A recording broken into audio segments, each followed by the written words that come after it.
देखिए, सबसे बड़ी बात क्या है, आज के समय में एक चीज़ जानने वाली है। मंत्रों के नाम पर क्या क्या चलता है, मंत्रों के नाम पर क्या क्या होता है। अब होता क्या है क्या नहीं होता है वो बात अलग है, पर एक चीज़ आप समझें। एक बार आपसे एक वीडियो में मैंने डिस्कस किया था कि लोग मंत्र में पागल क्यों हो जाते हैं।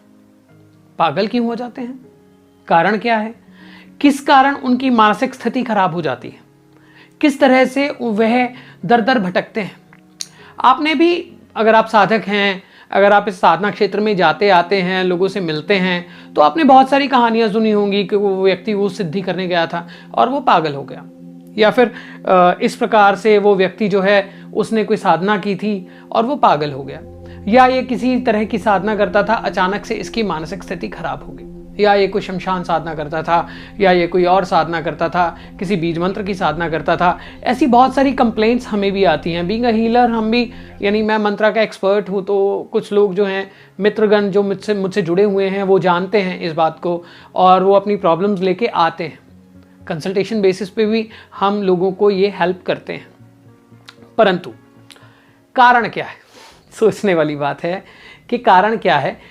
एक अच्छा भला साधक होता है, किसी मंत्र को शुरू करता है, धीरे धीरे धीरे धीरे धीरे धीरे उसकी मानसिक स्थितियां बदलनी शुरू हो जाती हैं। देखिए, मंत्र आप पर प्रभाव तो डालेगा ही। सबसे पहली बात, मंत्र आप पर प्रभाव तो डालेगा ही। ये स्विच वर्ड्स, ये आज के समय में कितना कुछ होता है, इसके बारे में भी आने वाले टाइम में हम, अभी ये कॉन्वालेक्सा बहुत चल रहा है ना, तो ये भी बात करेंगे। तो मंत्र आप पर प्रभाव तो डालेगा ही, चाहे वो पॉजिटिव डाले चाहे नेगेटिव डाले। अगर वो पॉजिटिव डाल रहा है तो और तरह से डाल रहा है, अगर नेगेटिव डाल रहा है तो और तरह से। मंत्र जो आप जाप कर लें, आप तन्मयता से जिसका जाप कर लें, वो आप पर प्रभाव डालेगा ही। अब एक चीज समझिए आप, मानसिक स्थिति क्यों खराब होती है। हमारी 3 कॉन्शियस स्टेट्स होती हैं, अनकॉन्शियस, सबकॉन्शियस और कॉन्शियस स्टेट। जब हम किसी भी मंत्र को जाप करते हैं तो वो मंत्र की ऊर्जा हमारे सबकॉन्शियस के अंदर, यानी अवचेतन अवस्था, यानी स्वप्न अवस्था, इसके अंदर भी जानी शुरू होती है। हमारे सभी एनर्जी सेंटर्स को वो एक्टिवेट करना शुरू करती है। या हम उस एनर्जी के लिए तैयार नहीं होते, या वो एनर्जी हमारे लिए नहीं बनी होती, वो हमारे तत्व के साथ क्लैश करती है। और सबकॉन्शियस के संस्कार, जो अनकॉन्शियस स्टेट के संस्कार हैं, वो न्यूट्रलाइज होने बहुत ज़रूरी होते हैं अगर आप कोई भी साधना करते हो।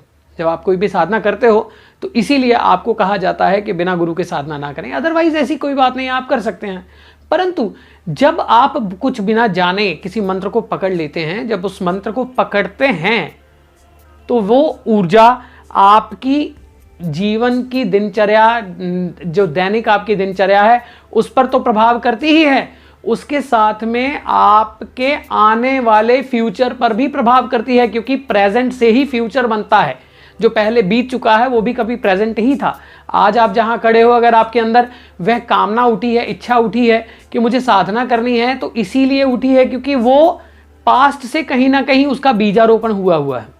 तो जब वो ऊर्जा आपके सबकॉन्शियस अवचेतन अवस्था में जाती है, तब वो ऊर्जा आपके उन सबकॉन्शियस एनर्जीज के साथ में क्लैश करती है। क्योंकि किसी भी जमीन को अगर नई खेती बोनी है तो पहले उसको क्या किया जाता है, उसको साफ किया जाता है। हम बिना साफ किए हुए उन मंत्रों पे चले जाते हैं। हमारी ऊर्जा उस प्रकार से कार्य करती है कि हम उस पहले जो ऊर्जा भरी है उसके बाद हम और ऊर्जा उसके अंदर भरते हैं। जब वो और ऊर्जा उसके अंदर भरते हैं तो फिर वो क्लैश होती है।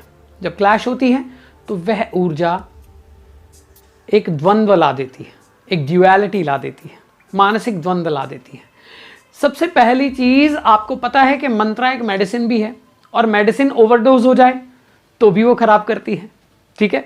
और मेडिसिन का सही जो है वो ना लिया जाए, क्या बोलते हैं उसको, योग ना लिया जाए, तो भी वो खराब करती है। तो इसी प्रकार से मंत्र में लोग पागल, कुछ एक पॉइंट ये भी है कि मंत्र में लोग पागल इसलिए हो जाते हैं, मंत्र में मानसिक अवसाद, मानसिक स्थितियां, मानसिक डिप्रेशन, एंग्जाइटी, स्लीपलेसनेस, इस तरह की समस्याएं जब आती हैं तो इसीलिए आती हैं क्योंकि पहले ही व्यक्ति का तत्व डिस्टर्ब्ड होता है।